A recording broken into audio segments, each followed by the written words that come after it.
Hello friends, महर्षि Ayurveda India में आपका स्वागत है।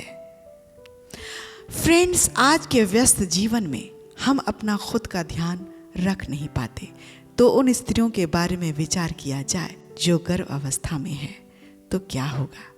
उनके लिए खुद का ध्यान रखने के साथ साथ उस बच्चे का ध्यान रखना होता है जो उनके गर्भ में है। ये सच में उनके लिए एक चैलेंज से कम नहीं होता। वैसे तो पूरा परिवार उनके साथ होता है, किंतु खुद को भी बहुत सी बातों का ध्यान रखना पड़ता है ताकि बच्चा स्वस्थ रह सके। और जब बच्चे को स्वस्थ रखने की बात आती है तो सबसे पहले ध्यान आता है भोजन का।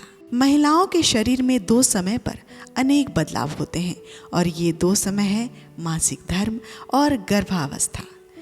इन अवस्थाओं में इनके शरीर के अनेक हार्मोन बदलते हैं, तो इस वजह से भी इनका अपने शरीर के प्रति सचेत रहना ज़रूरी है। इस अवस्था में किसी भी तरह की असावधानी जच्चा और बच्चा दोनों के जीवन के लिए परेशानियों का सबब बन सकता है। तो आज हम आपको कुछ ऐसी ही बातों को बताने जा रहे हैं जिनको एक स्त्री को अपने गर्भावस्था में अवश्य याद रखना चाहिए। तो आइए जानते हैं कि आपको किन बातों को याद रखना है। सबसे पहले है जांच यानी टेस्ट। लोग सोचते हैं कि महिलाओं को बच्चा होने के बाद ही बार बार डॉक्टर के पास जाना पड़ता है, जो कि सही भी है, परंतु गर्भावस्था में भी हर गर्भवती स्त्री को लगातार किसी अच्छे स्त्री रोग विशेषज्ञ से जांच कराते रहना चाहिए। दूसरा है टेटनस। अगर चिकित्सक सलाह दे तो आप टेटनस का इंजेक्शन भी अवश्य लगवाएं। तीसरा है मूत्र जांच यानी यूरिनल टेस्ट। जांच में आप हर महीने यूरिन का टेस्ट ज़रूर कराएं। और चौथा है गर्भधारण से पहले। अब उसके पहले क्या करना है? अक्सर ये देखा गया है कि जब महिलाओं का शरीर गर्भधारण के लिए तैयार होने लगता है तो उन्हें कम भूख लगती है। अगर आपको भी ऐसा महसूस हो तो आप खाना ज़रूर खाएं, लेकिन हल्का खाना खाएं और थोड़े थोड़े समय के बाद खाएं। इससे आपके शरीर तक ज़रूरी पोषक तत्व पहुंचते रहेंगे। अब गर्भधारण के बाद, जैसे स्त्री को गर्भधारण के 2 महीने हो जाते हैं तो उनकी भूख अचानक से बढ़नी शुरू हो जाती है। ये भी आपके लिए अच्छा ही है।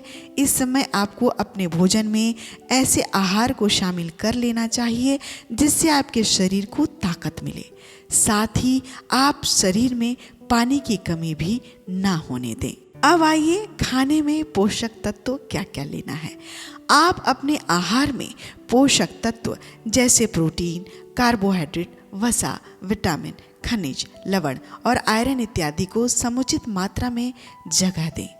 अगर ये सभी तत्व आपके खाने में नहीं होंगे तो आपको खून की कमी यानी अनीमिया होने का खतरा बन सकता है। वैसे तो इस अवस्था में खट्टा खाने का मन करता है, किंतु इसका सेवन अधिक मात्रा में ना करें और बासी व चर्बी वाले भोजन से भी दूर रहें। अब आते हैं पानी की तरफ। गर्भ में महिलाओं को पानी के साथ भी थोड़ी सावधानी बरतने की आवश्यकता है। इसीलिए आप पानी को 15 से 20 मिनट तक उबाल कर रख लें और फिर उसका सेवन करें। अगर आप पानी को उबालते वक्त उसमें सुगंधी बाला, नागर मोथा और शुद्ध चांदी व सोने का सिक्का डाल दें तो ये पानी आपके लिए सर्वश्रेष्ठ होगा। अब आते हैं व्यायाम यानी एक्सरसाइज। गर्भ अवस्था में हल्का व्यायाम करें, किंतु उन सभी व्यायामों से बचें जिससे पेट में झटके लगते हैं।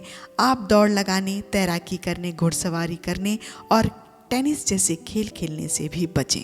शरीर के व्यायाम के साथ साथ मानसिक व्यायाम भी आवश्यक है, तो आप कुछ देर ध्यान ज़रूर करें यानी मेडिटेशन ज़रूर करें। अंतिम के 3 महीने कैसे हों? गर्भ अवस्था में अंतिम 3 महीनों में स्त्रियों के पैर पर कुछ सूजन सी आ जाती है या मस्से निकलने लगते हैं। जब आपके साथ ऐसा होने लगे तो आप रोज़ाना भोजन के समय छाछ का सेवन किया करें जिसका मक्खन निकाल लिया गया हो। और उसके बाद दूसरा है दाल। दाल को पौष्टिक तत्वों की खान कहा जाता है, इसीलिए आप रोज़ाना 1 कटोरी दाल में घी का छौंक लगाकर खाएं या तो नींबू का रस डालकर इसे पी लें। यह आपके शरीर में प्रोटीन की कमी नहीं होने देगा। वैसे तो आप मसूर, चौलाई, चना दाल पी सकते हैं, किंतु मूंग की दाल आपके लिए सर्वाधिक उचित होती है। फ्रेंड्स, सोयाबीन ना लें क्योंकि उसे पचाने में काफ़ी समय लगता है। हरी सब्जियां, आप बीच बीच में हरी सब्जियां जैसे कि करेले, भिंडी, तोरी, मटर, बथुआ, पुदीना, पालक, गाजर, पेठा इत्यादि सब्जियों को भी ग्रहण करते रहें, यानी खाते रहें, क्योंकि ये वात पित्त को नाश करते हैं। आप इनका सूप बनाकर भी इसे पी सकते हैं। अब आते हैं आयरन की तरफ। शरीर में रक्त को बनाने का कार्य लौह धातु करती है और लौह तत्व को पाने के लिए आपको काले अंगूरों, काले खजूर, चुकंदर, आंवला, सेब, किशमिश, अनार, देसी गुड़, मेथी, हरा धनिया और पालक अवश्य खाना चाहिए।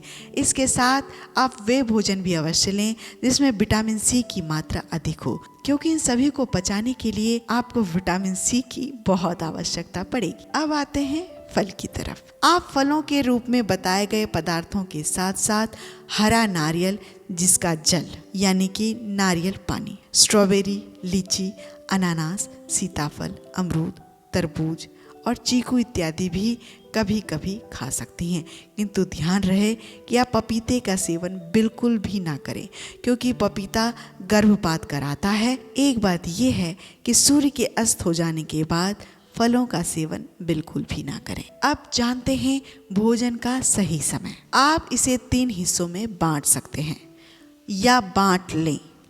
सबसे पहला है मॉर्निंग, यानी सुबह प्रातः काल। आप रात को सोने से पहले कुछ बादाम की गिरी, अंजीर और मुनक्कों को भिगो कर रखें और प्रातःकाल इसका सेवन करें। आप इसे नाश्ते का नाम भी दे सकती हैं। उसके बाद आप च्यवनप्राश ले लें। अब दिन में और शाम के बारे में जानते हैं। दिन में करीब 11 बजे और शाम को कम से कम 6 बजे सात्विक, सुपाच्य और पौष्टिक भोजन का सेवन करें, किंतु खाना खाने से पहले आप अपने हाथों और पैरों को धोना बिल्कुल भी ना भूलें। आप उत्तर या पूर्व दिशा की तरफ मुंह करके ही खाना खाएं। अगर घर में गीता है तो आप इसके 15वें अध्याय का रोज़ाना पाठ करें और ऐसा अनुभव करें कि आप स्वयं हृदय स्वस्थ ईश्वर को भोजन करा रही हैं। फ्रेंड्स, इन बातों का स्मरण रखते हुए आप गर्भावस्था में अपने खाने का चुनाव करें। साथ ही गर्भ अवस्था में महिलाओं से जुड़ी किसी भी अन्य जानकारी के लिए आप तुरंत नीचे कमेंट करके जानकारी हासिल कर सकते हैं और हमें बता सकते हैं कि आपको अगला वीडियो किस टॉपिक पर चाहिए। धन्यवाद फ्रेंड्स, आपका दिन शुभ हो।